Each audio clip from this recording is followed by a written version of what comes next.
سجدوں میں تیرے کیا ہوا صدیاں گزر گئیں، سجدوں میں تیرے کیا ہوا صدیاں گزر گئیں، دنیا تیری بدل دے وہ سجدہ تلاش کر۔ سسٹر عاطفہ، جیسے کہ ہم نے آپ کو بتایا کہ 2 سوالات انہوں نے کیا تھا، ان کا دوسرا سوال ہے جو کہ بائی پروفیشن ٹیچر ہیں اور کانپور سے بلانگ کرتی ہیں۔ امہ is suffering all around the world, so what we can do at this point of time? بہن کا بہت فکری سوال ہے کہ مسلم امت ساری دنیا میں پریشان ہے، سفرنگز میں ہے اور ذلت و پستی کا شکار ہے، تو ہمیں ایسی صورتحال میں کیا کرنا چاہیے؟ بہت فکری سوال ہے۔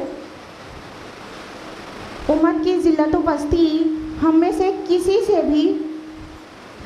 بھی چھپی ہوئی نہیں ہے۔ ایوری باڈی نوز ہماری کیا پوزیشن ہے all over the world including our own country.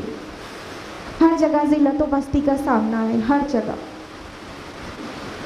تو ہمیں اب دیکھنا یہ ہوگا کہ کیا کازز ہیں ملت کے ڈاؤن فال کے، جس کی وجہ سے ملت کو ڈاؤن فال نصیب ہوا، پستی ہو گئی۔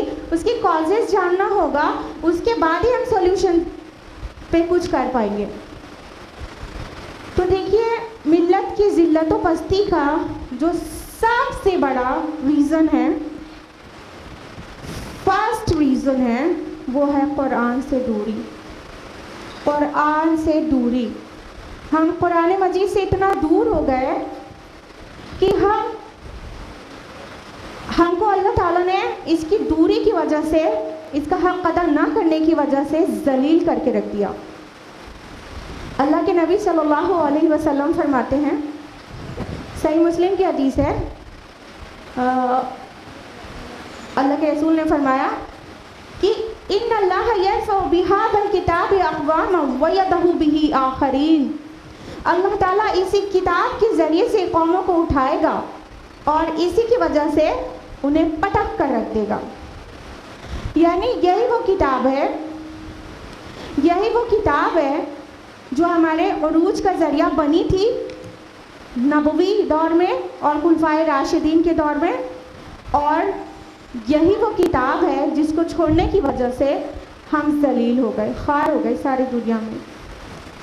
تو اس کا سولوشن یہ رہے گا کہ رجوع الی القرآن کریں، رجوع الی القرآن کی تحریکیں چلائیں، ریٹرننگ ٹورڈز قرآن۔ ہمیں پلٹنا ہوگا قرآن کی طرف، ہمیں اسے پڑھنا ہوگا، ہمیں سمجھنا ہوگا، غور و فکر کرنا ہوگا اور مکمل عمل کرنا ہوگا، ساتھ ہی اپنے گھروں میں اور اپنی سوسائٹی میں اسے اسٹیبلش کرنا ہوگا۔ جب ہم قرآن کی طرف پلٹیں گے تو جس کو چھوڑنے کی وجہ سے ذلت و پستی ہاتھ لگی تھی، تو اسی کتاب کی طرف واپس پلٹنے سے ہی اس کا سولوشن ہوگا۔ تو اللہ واسطے رجوع الی القرآن کی تحریکیں چلائیں۔ جس طرح اسپوکن انگلش کے کلاسز ہوتے ہیں، بہت سارے یوٹیوب چینلز ہوتے ہیں، اسی طرح ہر گلی ہر محلے میں قرآن انڈرسٹینڈنگ کلاسز چلنا چاہیے، اور قرآن سیکھنے سکھانے کی محفلوں میں آئے جائیں۔ گھروں کے اندر روزانہ 15-20 منٹ سب لوگ ایک ساتھ بیٹھ کر قرآن پڑھیں، فیملی پوری، اور اس کا مطلب سمجھیں سمجھائیں۔ تو جب ہم قرآن کی طرف واپس پلٹیں گے تو ہی اس کا سولوشن ہوگا۔ سولوشن نمبر 1 وہی ہے جو ریزن نمبر 1 ہے ڈاؤن فال کا، تو سولوشن نمبر 1 بھی ہے اس کا کہ ہم اس کی طرف پلٹیں۔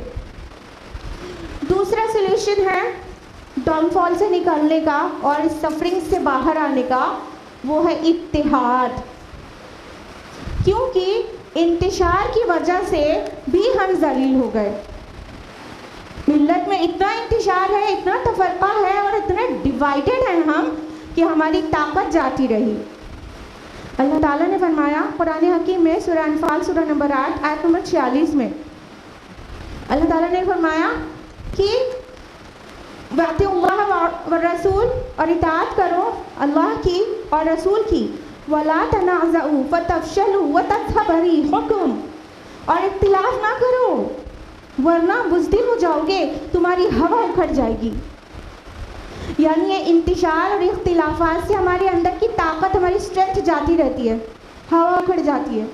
اور چونکہ یہی ہمارا ہو گیا ہے ڈاؤن فال ملت کا جو ہے وہ ہر جگہ سفر کر رہی ہے، کیونکہ ہم ڈیوائیڈڈ ہیں، ہماری ہوا اکھڑ گئی ہے، ہمارے اندر کانفیڈنس نہیں رہ گیا، ہمارے اندر یونٹی نہیں ہے، تو ہم بالکل مسکنت اور ذلت کا شکار ہو گئے. اللہ تعالیٰ نے تو پہلے ہی واضح کر دیا تھا سورہ ال عمران سورہ نمبر 3 آیت نمبر 103 میں، وَاعْتَصِمُوا بِحَبْلِ اللَّهِ جَمِيعًا وَلَا تَفَرَّقُوا، اللہ کی رسی کو سب مل کر مضبوطی سے تھامو اور فرقے نہ بناؤ. تو یہ دونوں سولیوشن اس آیت میں ایک ساتھ آ گیا. اللہ کی رسی ہے قرآن مجید، جب ہم اس کو پکڑیں گے تو فرقہ بنے گا ہی نہیں، اور ہم اسے چھوڑ دیں گے تو فرقے بنیں گے. تو یہ آپس میں انٹر کنیکٹڈ بھی ہے. تو ڈاؤن فال جو ملت کا ہے اس کی دوسری وجہ ہے ہمارا انتشار، اور اس کا دوسرا سولوشن ہے اتحاد. تو ہمیں اور آپ کو مل کے اتحاد قائم کرنا ہوگا اور فرقہ کھیلنا بند کرنا ہوگا. تیسری بات کہ ہم جو اللہ کی بات کو، اللہ کے احکام کو پک اینڈ چوز کر کے فالو کرتے ہیں، وہ چھوڑنا ہوگا. کیونکہ اللہ تعالیٰ فرماتے ہیں قرآن حکیم میں سورہ بقرہ سورہ نمبر 2 آیت نمبر 85 میں، افتؤمنون ببعض الکتاب وتکفرون ببعض، کیا تم کتاب کے بعض احکام کو مانتے ہو اور بعض کو فراموش کر دیتے ہو؟ فما جزاء من یفعل ذلک منکم، تو تم میں سے جو کوئی بھی ایسا کرے گا اس کی کیا جزا ہو سکتی ہے؟ الا خزی فی الحیات الدنیا، سوائے اس کے کہ دنیا کی زندگی میں ذلیل اور خوار ہو جائے. ویوم القیامت یردون الی اشد العذاب، اور روز قیامت شدید ترین عذاب میں جھونک دیا جائے. وما اللہ بغافل عما تعملون، اور اللہ غافل نہیں ہے تمہارے اعمال سے. اللہ تعالیٰ کہتے ہیں اللہ کی ہی کتاب کی بات، بعض باتیں مان لیتے ہو، بعض کو بے باکی سے چھوڑ دیتے ہو، ہاں نمازیں پڑھ لیتے ہو، روزے رکھ لیتے ہو، لیکن پردہ نہیں ہوگا. حج پر حج، عمرے پر عمرہ تو ہو جائے گا، لیکن کاروبار میں جعل سازی اور وعدہ خلافی اور دھوکہ بھی چلے گا ساتھ ساتھ. صدقہ خیرات ہوگا لیکن رشوت بھی لیا جائے گا. یہ جو ہم پارشل اوبیڈینس کر رہے ہیں نا، کچھ چیزیں مانتے ہیں کچھ چیزیں نہیں مانتے، تو یہ اللہ کے غضب کو بھڑکانے والی چیز ہے. اللہ تعالیٰ چاہتا ہے ہم پوری بات مانیں. اسلام وہ دین نہیں ہے جو کچھ صحیح ہے تو کچھ غلط ہے، تو کچھ مانو تو کچھ نہیں مانو. اسلام وہ دین ہے جو سب ہمارے فائدے کے کام ہیں. جن چیزوں سے منع کیا گیا ہے، جتنی منہیات ہیں، وہ سب ہمارے نقصان کی ہیں. ہمیں اس پر ایمان ہے لیکن زبانی ایمان ہے، لیکن ہم کرتے اپنے من کی ہیں. بعض کام مانتے ہیں رب کے اور رسول کے، اور بعض بالکل بے باکی سے چھوڑ دیتے ہیں. اور اللہ تعالیٰ کیا چاہتے ہیں؟ سورہ بقرہ سورہ نمبر 2 آیت نمبر 208، یا ایھا الذین آمنوا ادخلوا فی السلم کافہ، اے ایمان والو اسلام میں داخل ہو جاؤ پورے کے پورے. تو یہ ہم پک اینڈ چوز کر کے عمل کرنا چھوڑ دیں، یہ جزوی اطاعت ہم چھوڑ دیں اور پوری بات مانیں، تو انشاءاللہ ہم ڈاؤن فال ہرا سکیں گے. اس کے علاوہ ایک ہم اپنی پرائم ڈیوٹی جو ہے وہ بھول چکے ہیں. جب ہم اس ڈیوٹی پہ واپس آئیں گے تو ڈاؤن فال سے باہر آئیں گے.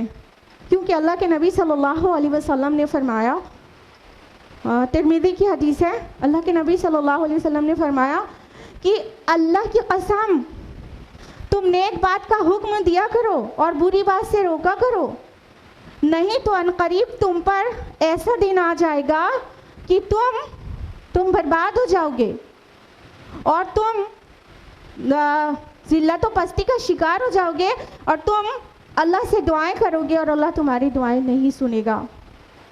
وہ پرائم ڈیوٹی ہے ہماری، امر بالمعروف و نہی عن المنکر. ہم کو اس لیے اللہ نے نکالا تھا تاکہ ہم بھلائی کی طرف لوگوں کو بلائیں اور برائی سے روکیں. سورہ Al Imran surah number 3 ayah number 110. Kuntum khayra ummatin ukhrijat linnas.